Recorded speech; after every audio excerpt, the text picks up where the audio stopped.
What's going on, guys? You're watching Av the Traveler. My name is Av, your name is not, and welcome to Bloodborne. And the game had just come out today, so I realized it's like super early for me to be uploading a video, especially considering it's 2 a.m. But I have had the good fortune of getting the game early, almost a week early in fact, and even though the game released today, I beat the game before it actually released at 12 a.m. And that's actually what you're going to be seeing. You're going to be seeing the final fight. And this video is probably going to be some of my first impressions, last impressions, a kind of informal review, and just for you guys to see the last fight, because it's just so cool. I can't get over it. And yeah, for those of you who didn't want to know who the final boss was, there are obviously spoilers. That's gonna be in the title. It's gonna say final boss. So if you didn't want to know who it was, you shouldn't have clicked here. I don't know what to tell you. But yeah, so I had the opportunity to get it super early, and you know, although I'm really happy about that I was able to play in advance, like there was always something really special about Souls games, like on release date, kind of joining hordes and hordes of other players who were just kind of starting out, who had no idea what to do. And now I'm already gonna be on New Game Plus by the time everyone is getting the game, so I'm gonna have like no one to play with. And it really sucked considering like the online functionality. The servers were not going to be online until its release date, the 24th. So I had beaten the entire game solo, completely solo.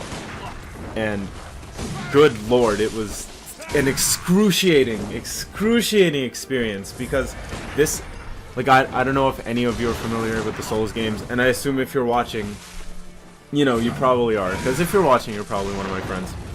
And you probably know about the Souls series, and it's renowned for its supreme difficulty, and that's an off-putter for a lot of people. That's why a lot of people haven't played it, but nonetheless, I encourage it. So anyway, like, before I went off on the tangent, what I was gonna say was that it's known for its renowned difficulty, and Bloodborne is by far possibly the most difficult game in the Souls series that I've played.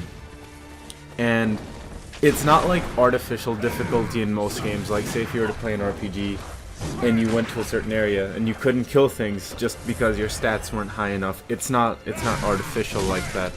It has very little to do with the stats, and more like 100% or 98% to do with your skill, your ability to play, and the fact that you just get better as you play. Like, holy shit, he's kicking my ass. No, okay, another thing I should mention, I need to give credit where credit is due. This boss is actually not kicking my ass. My friend is playing right now, and he actually beat the final boss for me. And I'm really butthurt about that, because it's not like I was having trouble with him. Like, he was tough, but it's not like I gave up and I couldn't beat him. It's just my friend, he wanted to try the fight. And I gave it to him. I'm like, yeah, sure, try it. Like, how it couldn't be that bad. Like, I didn't think he was gonna win, but he did. He like wrecked it. And this is such an intense fight. I'm really surprised. I'm proud of you for beating it, by the way. If you, like, you know who I'm talking about. But yeah, as for first impressions, yes, this game is by far more difficult than any of the other Souls games, but don't let that put you off, because just like in the other ones, you live and you learn, or rather, you die and you learn. And yeah, you're gonna die a lot. A lot. Like, I've died in this more than every other Souls games combined, probably. No, that was an exaggeration, but yeah, you die a lot. And yeah, I don't know if you guys are familiar with the mechanic. When you die, you lose all your souls, and then you need to go back and get your souls. And if you die trying to get your souls, then, you know, you kind of lose everything. You lose everything, but that's not the point. In terms of gameplay, it's just incredible. It feels similar enough to a Souls game that, you know, returning players would kind of know what they're doing, but it also has an identity of its own, because it's very fast paced. It's really fast paced, because in the Souls games you're most likely like looking for an opening in between attacks and kind of getting your attacks in, and then backpedaling and just like backing off until the enemy is open again. and it wastes a lot of time. No, it doesn't waste a lot of time. It takes a lot of time to take out an enemy efficiently. In Bloodborne, on the other hand, it's super hectic. Like, as you can see, like, this guy is teleporting all over the place, and you're kind of forced to, like, dodge around him and get in hits when you can. This isn't really a good example. What's happening right now isn't really a good example of the fast-pacedness, because it is a thing. Like, it's super fast-paced, not like this video is showing. But yeah, you can't be slow-paced like in Dark Souls, because there's something called the regain mechanic in this game. Like, if you lose health, you have about a 3 to 4 second frame, I'd say. And within those 3 to 4 seconds, if you attack the enemy, you regain the health that you lost.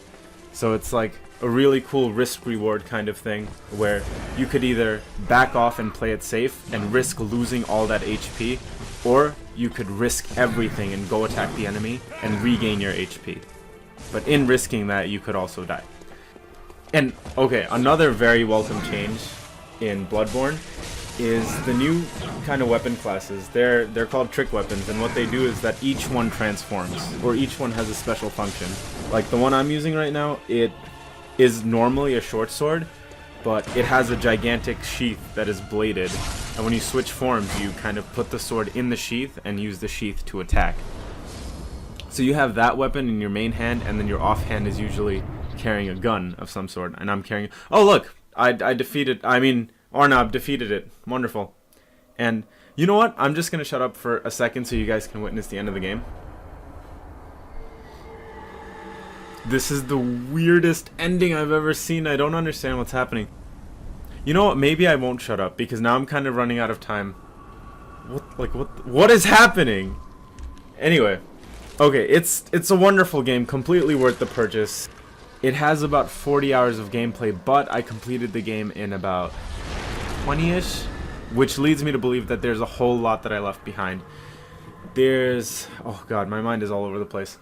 But yeah, anyway, okay, I am actually out of time, and I really wanted to talk more, and I really also wanted to do a kind of let's play or gameplay of this, but I was so focused during my first playthrough that I didn't get to. But next time for sure. Okay, so thank you guys for watching this jumbled mess of commentary, but at least you guys got to see the gameplay, which is what matters. And hopefully I will see you guys in the next video.